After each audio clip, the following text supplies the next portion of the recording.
Welcome to the Paper Machete. Start off standing. Hey, look, it's Melissa here. All right. And hello, my name is Lacy. And I am Brenda. And here are the things that you need to know for the next 10 minutes. I am in Buenos Aires. I am in Chicago. Buenos Aires is the capital of Argentina. You shouldn't feel dumb for not knowing that 100%. I had to look it up too. I am playing Lacy. And I am playing Gabriela. And this is a play about two friends who have never actually met. On September 7th, 2009, I signed up on a free website called mylanguageexchange.com, the world's largest language exchange. And I signed up on this website the following day, September 8th, 2009. Now, a language exchange is two or more people who speak different languages practicing each other's language. So, for example, an English speaker would do who is learning Spanish will do a language exchange with a Spanish speaker who is learning English. I registered as a Spanish speaker learning English. And I registered as an English speaker learning Spanish. I signed up for free, which means you have to just wait for someone to contact you. You cannot actually initiate contact with anyone.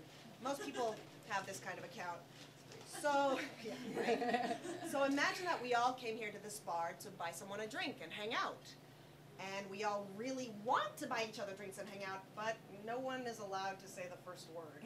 Unless you sign up for a $5.95 gold member account. That's what I did.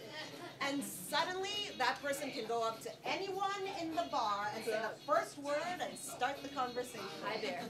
And the only way anyone in the bar can have a conversation ¿Qué tal? is if she comes over. So it's a lot like online dating. Everybody has a profile and everybody has one desperate sentence that is begging you to pick them. So I did what anybody would do. I pretty much went by random and I picked out countries that sounded cool or countries that I liked or countries that I figured I probably would like. And so I sent out emails to a bunch of people and I got some random replies. These are actual emails that I got. The first one was from Lisuez in Mexico City. Hello, Lacy. I don't speak a lot of English. Creo que puedo ayudarte mucho con tu español. Agrégame, and we'll be good friends. And then there's Simarit from Ecuador. I would also like to converse with you, although my understanding of the English language in a conversation is not very good. I will correct you in your fails. And I like that. And then finally, there was this one. ¡Qué alegría, Lacy! Nice to meet you. Soy maestra de primaria y el año próximo entro en la facultad de medicina. Me gusta el arte, hago música, compongo, canto en 2 bandas de rock, y I love blues too. So she said, I like art, I make music, I compose, I sing in 2 rock bands. Yeah, I studied English for a few years, but you know, if you don't have anyone to speak it with, se va perdiendo. Se va perdiendo, it goes losing? Yeah, it just goes wandering off somewhere. You know, you lose it. I just bought somebody a drink, and now we're gonna hang out.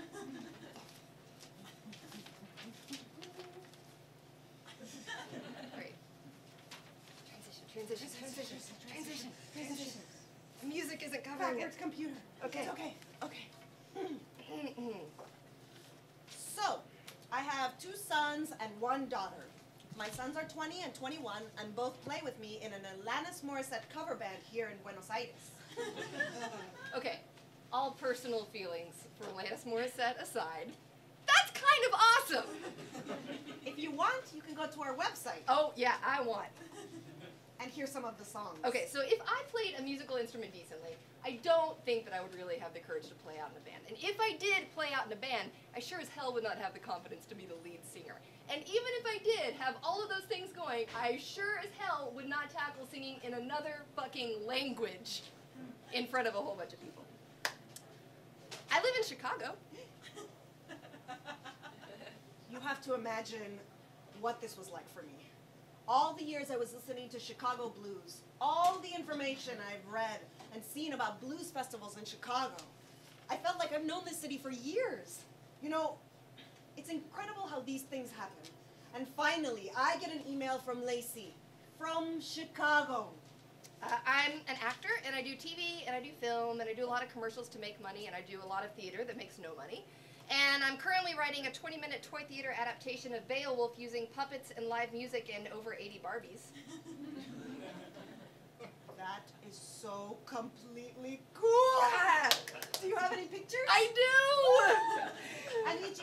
got longer and longer until we really didn't correct each other's Spanish anymore, or English. We just wanted to talk. And our emails started to end with, you know, I'm sure I made a lot of errors, but... But believe me, I understand everything you write.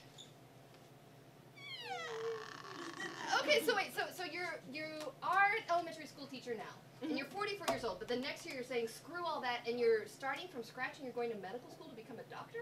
It's always been my dream, and my kids are old enough now, so why not? Plus, after 20 years of teaching, believe me, I really hate kids.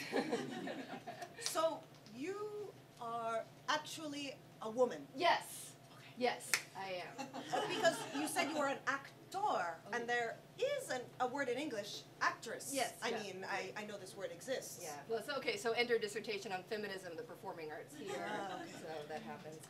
And about a month in, I said, you know, I just saw this movie that for some reason I never saw before, con Meg Ryan y Tom Hanks. I love Tom Hanks. Yo adoro ese hombre, es mi favorito.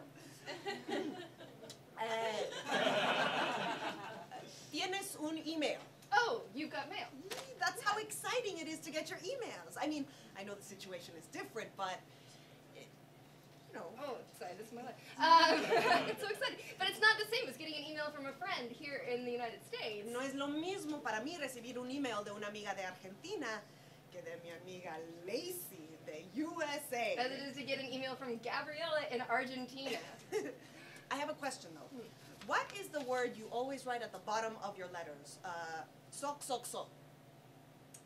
Oh, it's not actually a word. It's like, it just means like cariño or like love or like hugs and kisses. Oh, technically like an X is a kiss and an O is a hug, but it's really, it just means like, you know, like lots of love and hugs and kisses. That's awesome. And how do you say it?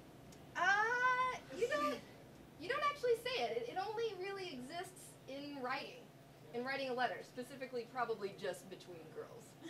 Kind of like us. Yeah, kind of like us.